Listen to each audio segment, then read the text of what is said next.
Halo, kenalin, aku Amelia Skarhani, aku seorang mahasiswa, dan aku adalah ODB atau orang dengan bipolar disorder.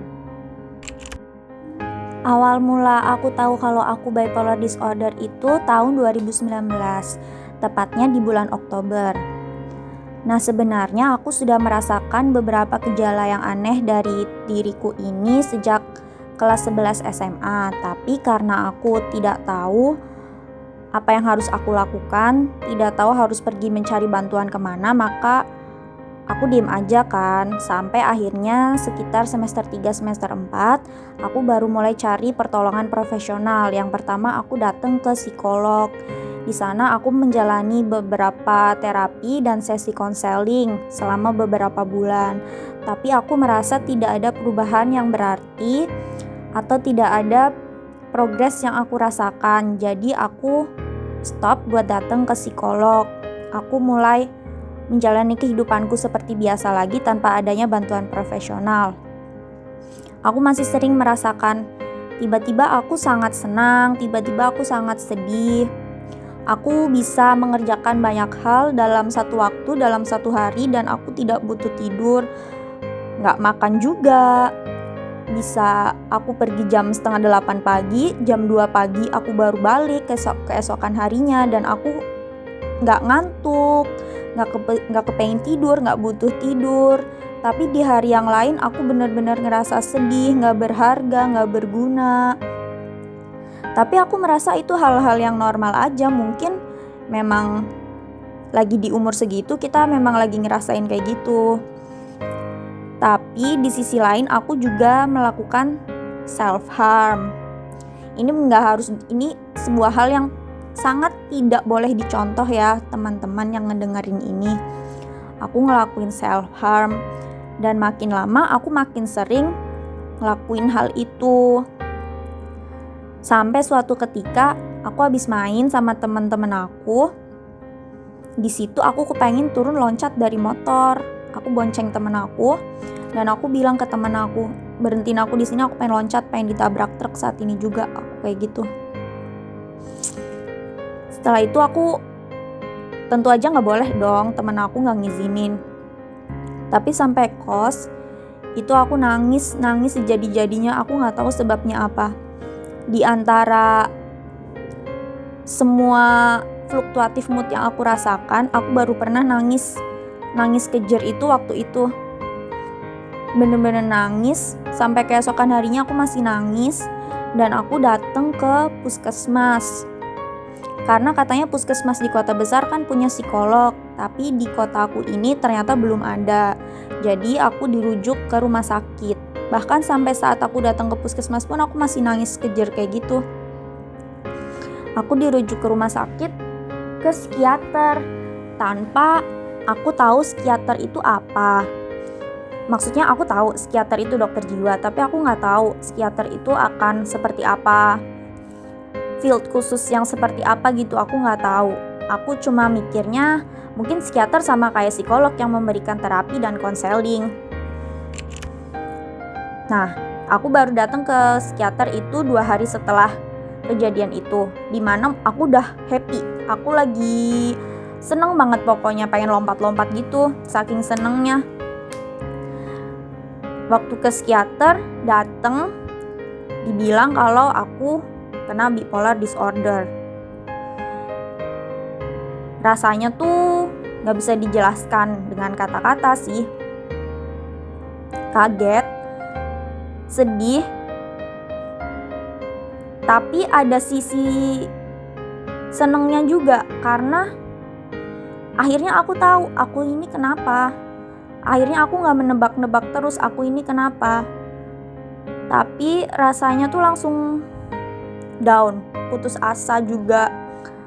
Rasanya langsung ngerasa kecil, kayak aku lemah banget sih, aku gak bisa ngapa-ngapain. Kayak merasa semuanya tuh salah. Apa yang kulakuin selama ini tuh salah. Dan kecewa sama diri sendiri.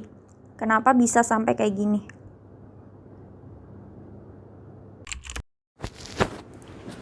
Waktu itu aku rasanya pengen udahan, pengen mati aja, pengen bunuh diri. Kayak kenapa sih harus aku? Apalagi waktu aku ngasih tahu ke orang-orang sekitar. Mereka banyak yang kaget, gak percaya. Beberapa juga belum tahu apa itu bipolar disorder. Meskipun akhirnya sekarang mereka udah lebih aware dan mereka berusaha mencari tahu tentang apa itu bipolar disorder dan bagaimana cara pengobatannya. Selama ini aku nge-keep kondisiku ini cuma buat orang-orang terdekatku seperti sahabat dan keluargaku. Karena aku takut kalau orang di luar sana tahu tentang kondisiku ini, mereka akan ngejudge dan bilang kalau kondisiku ini hanya untuk mencari perhatian atau hanya untuk menarik perhatian. Tapi ternyata aku salah, karena bulan lalu aku ngupload IGTV di mana aku cerita tentang keadaanku, cerita tentang bipolar disorder, dan di situ aku mendapat banyak sekali komentar-komentar yang positif, tidak ada satupun komentar negatif. Dan aku sangat senang ternyata banyak orang yang peduli dan aware tentang kesehatan mental. Yang sudah aku lakukan selama ini buat membantu aku dalam menghadapi bipolar disorder ini, yang pertama aku selalu menjalani terapi farmakoterapi. Aku rutin datang ke psikiater buat mengecekkan kondisiku dan selalu minum obat secara rutin. Terus aku juga konseling ke psikolog buat sharing tentang apa yang aku alami, dan selain itu aku juga melakukan terapi seperti memberikan afirmasi positif gitu ke diriku sendiri, sama aku membuat jurnal mood buat nulisin mood yang aku alami di hari itu. Pelajaran yang aku dapetin selama melewati masa ini ada banyak banget. Salah satunya aku ketemu orang-orang yang ikhlas, yang selalu ada buat aku. Keluarga, sahabat yang selalu ada kalau aku butuh, yang selalu nemenin kalau lagi fase depresi, yang ngingetin buat nginjek bumi dalam tanda kutip nih, kalau lagi fase maniak, yang selalu ngedengerin tiap ceritaku dan selalu ngasih feedback yang aku butuhin. Aku juga jadi belajar bersyukur atas kondisiku ini. Karena mungkin tanpa bipolar aku gak akan nemu orang-orang yang benar-benar tulus sama aku. Bersyukur juga aku masih bisa ngerasain hidup setelah puluhan kali suicide attempt. Aku juga belajar buat sabar dan berusaha untuk stabil. Aku tahu aku perlu usaha atau proses supaya bisa stabil. Karena jujur aku masih belum stabil. Current conditionku sekarang, aku sedang dirawat di rumah sakit karena self-harm yang kulakuin. Tapi hal ini harus kujadiin pelajaran sebagai proses menuju kestabilan. Aku pengen nyampein terima kasih banyak banget buat semua orang yang ada di sekitar aku, yang udah support aku, yang selalu ada dari aku pertama kali didiagnosa hingga detik ini, yang ada di rumah sakit nemenin aku. Aku mau bilang terima kasih banyak dan maaf banget kalau aku punya banyak kesalahan ke kalian, sering ngerepotin. Tapi semangat juga. Ayo kita terus melangkah bareng-bareng maju ke depan.